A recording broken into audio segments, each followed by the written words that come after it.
Thank God it's Friday. Hello, good evening, and welcome to Business Live. Coming up, Ghana's staff level agreement with the International Monetary Fund to receive executive board approval in the second quarter of this year. We have details from Fitch Solutions. Meanwhile, Parliament is expected to consider three key revenue measures needed to secure an IMF program today after the government failed to table them yesterday. We are live in Parliament for the latest. Also, Chamber of Petroleum Consumers COPEC Ghana upbeat about fuel price reduction at the pumps from April 1 as the Institute of Energy Security predicts a fall between 2 and 9%. We will engage Executive Secretary of COPEC Ghana on its expectations. Plus, as we climax the Ghana month today, we'll tell you about how the traditional stool, Asisidra, which represents royalty, is gradually losing relevance. These and more coming up shortly. I am Beverly Broohm. Please stay for details. Thanks for choosing us. We take the details now. In Ghana's staff level agreement with the International Monetary Fund will receive executive board approval in the second quarter of this year. That's according to Fitch Solutions. We have more in the following Business Desk report. Fitch Solutions had earlier projected that the country will receive approval for an IMF support program in March this year. However, this did not materialize. The research and market information firm based in the UK said a fund support program will unlock critical financial assistance, shore up the country's foreign exchange reserves, and improve investor confidence. These dynamics, it said, will likely lead to greater stability in the exchange rate, with currency weakness having been the key driver of inflationary pressures since 2022. This will reduce import costs and exert downward pressure on consumer price growth, allowing the Bank of Ghana to conclude its monetary tightening cycle. Finance Minister Ken Ofori-Atta had engaged some bilateral creditors, particularly China, to restructure Ghana's debt to enable the country to meet the IMF preconditionalities. So far, the engagement is said to be satisfactory. Meanwhile, Parliament is in session now and is expected to consider the three government bills, three key revenue measures, the three bills: the Income Tax Amendment Bill, the Excise Duty Amendment Bill, and the Growth and Sustainability Amendment Bill were not tabled for consideration yesterday. As announced, the minority in Parliament has already signaled its intentions to oppose these tax measures. Government, on the other hand, has argued that it needs these taxes passed to secure an IMF program in the second quarter of this year, as earlier stated. Our parliamentary correspondent, Kweku Asante, joins us from Parliament. Kweku, if you can hear me, what's the latest you can report? So Parliament has just suspended sitting. They've been sitting from around midday through to just about the last 5 minutes. They have decided that they want to suspend. You know, today is the last day Parliament will have to consider all business that are before it before they go on Easter break. And the key issue for discussion is these three bills that government hopes will rake in about 4 billion Ghana cedis annually.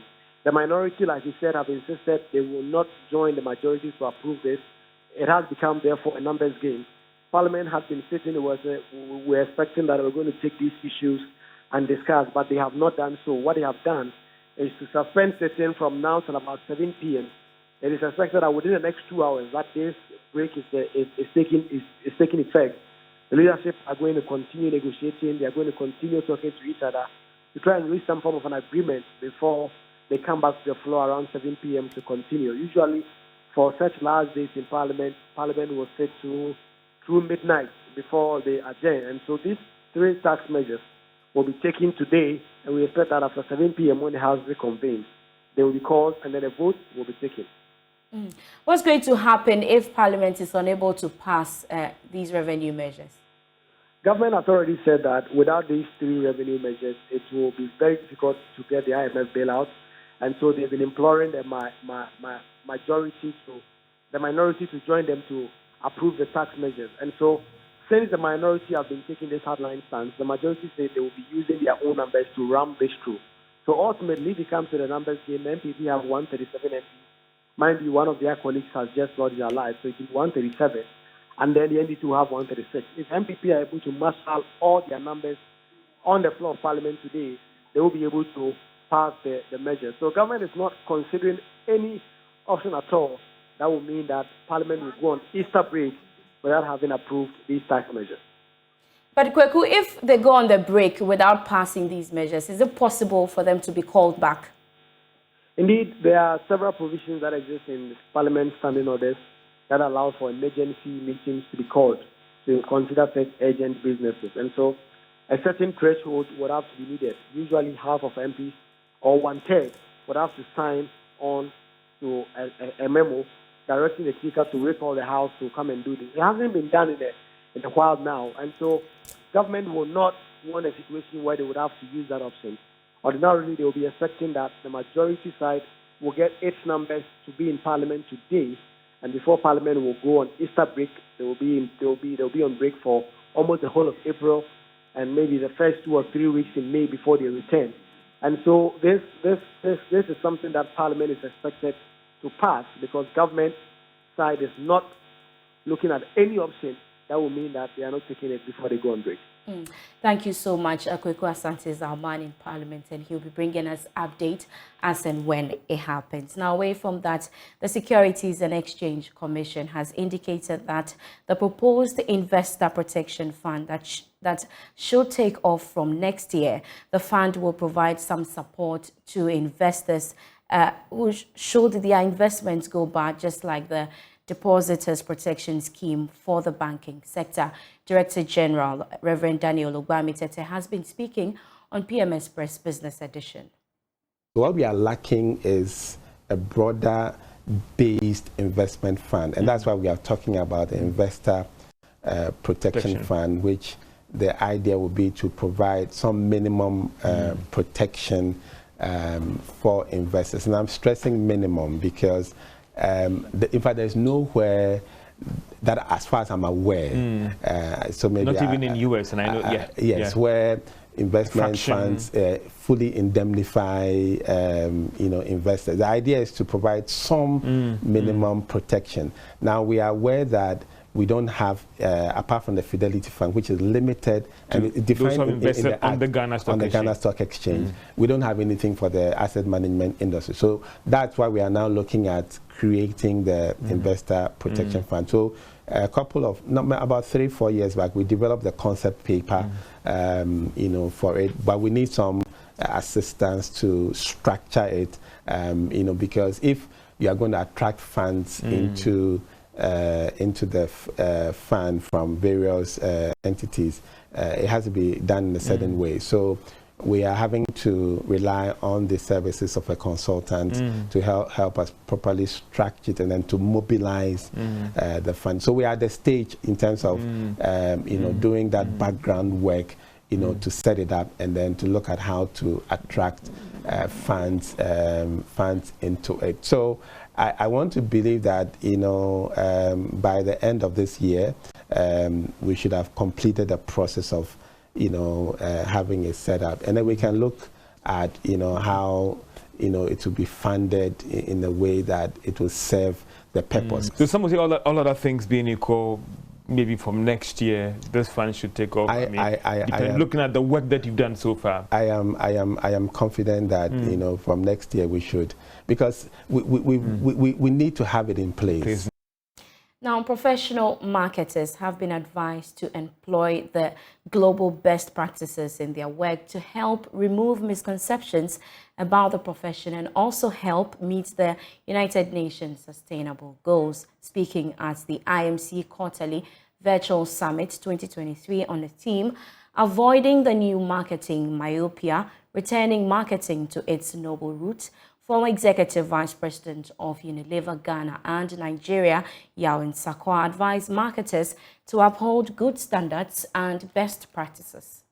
Let us be very clear. The essence of marketing is the crafting of strong brands that provide real solutions to improve people's lives. When that is done well, we are rewarded with a legitimate return on our investments by satisfied stakeholders. Marketing is not and has never been about shoving stuff at people. It carefully crafts products and services. Having understood people's needs, it does not just sell stuff. We must return marketing to its human and humane origins, or else we will create the kind of society which my brother, Dr. Nzamo Masit, once described with the following observation, and I quote Nzamo: "The poor do not sleep because they are hungry, and the rich cannot sleep because the poor are awake." You're still watching Business Live here on the Joy News channel with me, Beverly Broohm. We take a quick break. We'll be back with more. Thanks so much for staying with us. Now, the production of the traditional wooden stool, Asesidra, is a booming business in the western region of Ghana. A pioneer in the trade, Nana Alhaji Osman says the stool, which was mainly a representation of royalty, is now used by many for several ceremonies, including weddings. But he fears for the sustainability of the production of the stool as the youth in the region are reluctant to learn the trade. I visited him in Biboso in the western region and has filed this report.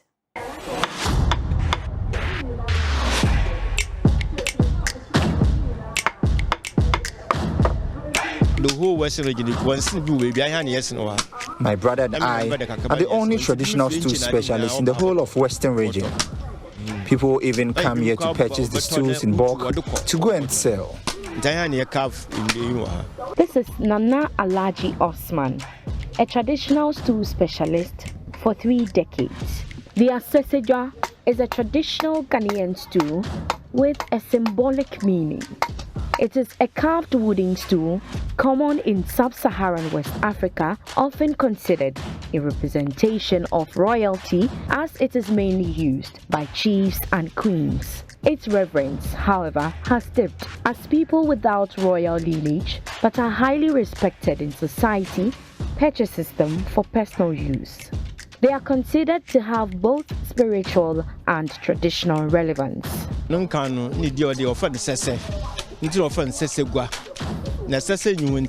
sese wood was previously used in making the stool, but because the sese wood is no longer available, we use wawa and yamidia wood.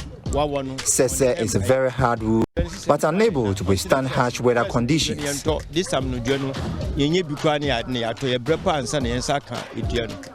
Alhaji Osman and his brother are the only source of this special stool in the western region, Biboso. During my apprenticeship days, we were told the tree is a god and we must perform some rituals to pacify it before cutting it down. But now, I believe God created the tree. If you buy the stool and decide to use it for spiritual purposes, that's your prerogative. The Asesidra comes in different sizes, shapes and designs, each of which communicates a message. We have sankofa. We also have bakwintina and other kinds.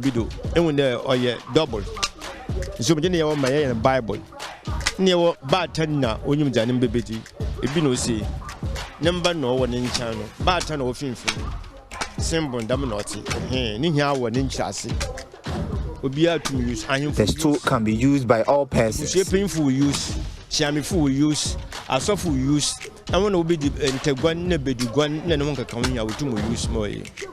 has been explaining to me the duration it takes to design a stool. There were 3 parts. There were base in the baby and nan. This tool, for example, has got 3 parts. We have the base, the middle, where the design is fixed, and then sits itself. There were base, middle, and then the top. In between the top and the base, on the design of a barber show, them often and support.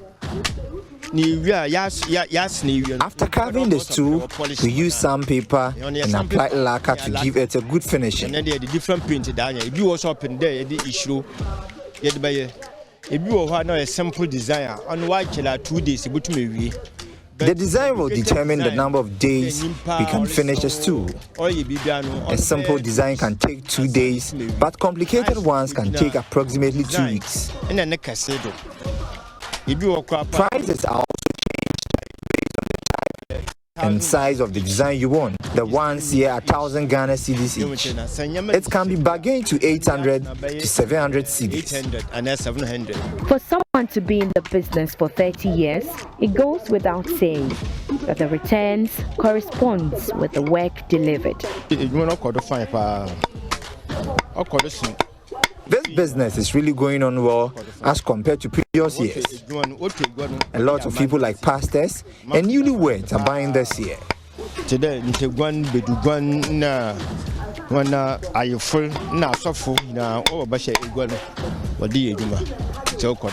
If the stool carving business is as lucrative as Alaji says, why are people within the community reluctant to learn the skill?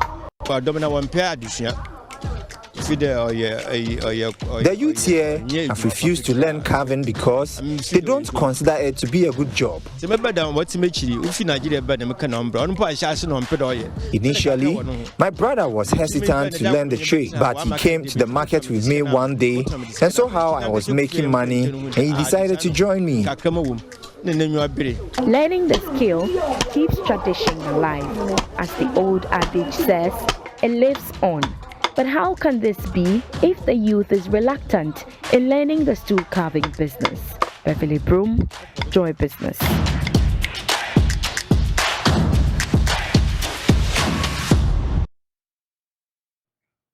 Still on our Ghana Man series, and as the world grapples with the effects of climate change, we'll tell you how your love for palm wine might be a threat to your very existence and the future generation. Here's a report from Ivy Setoji.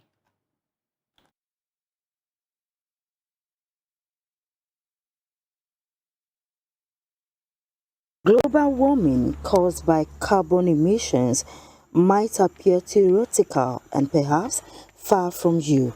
Well, you might be shocked to know that just by enjoying a cup of palm wine, you are contributing to this alarming trend threatening existence on this earth. Carbon sinks in these palm trees destroyed for your delicacy is a major contributor to climate change. Mausi Francis is into a full-time palm wine and local gin popularly known as akpateshi, with about 15 workers who run shifts on daily basis. Mausi, whose production company is located at Sangai in the Southern District, has been speaking on the issue. I had 2006. Do nyebe majego mekple amene nito mekpero mi la maton abe me ho time mi no fehenewe ni ba ego mejeja mi a manawa hodie wo emegbe no ho 2 weeks after about the following pretty let me the following boy after 3 days la kemi ba sito I got 3 days, another 3 days coming when I don't know a gome 2 days after I come je ayoyo bele akoti ko kemi je e papa kaka edola mi pane 30 days edola 40 days wa ho ape aku nemi le pa mi azi 21 days after ba ajedada gome mi da fechi nya de rubber black de le fi mi wa menne ami no be mi agbe gba after me gbe mi aba he wa nye akpetesi na mi gbe la rubber black mi wa me eton yakwa mi emi he mi gba after wa do anye akpetesi egaleme egaleme ntonto enye be. We bring you the full report in our subsequent bulletins, and that's how we end Business Live tonight here on the Joy News channel. For more business news, you can log on to myjoyonline.com/business. I am Beverly Broohm. Enjoy the rest.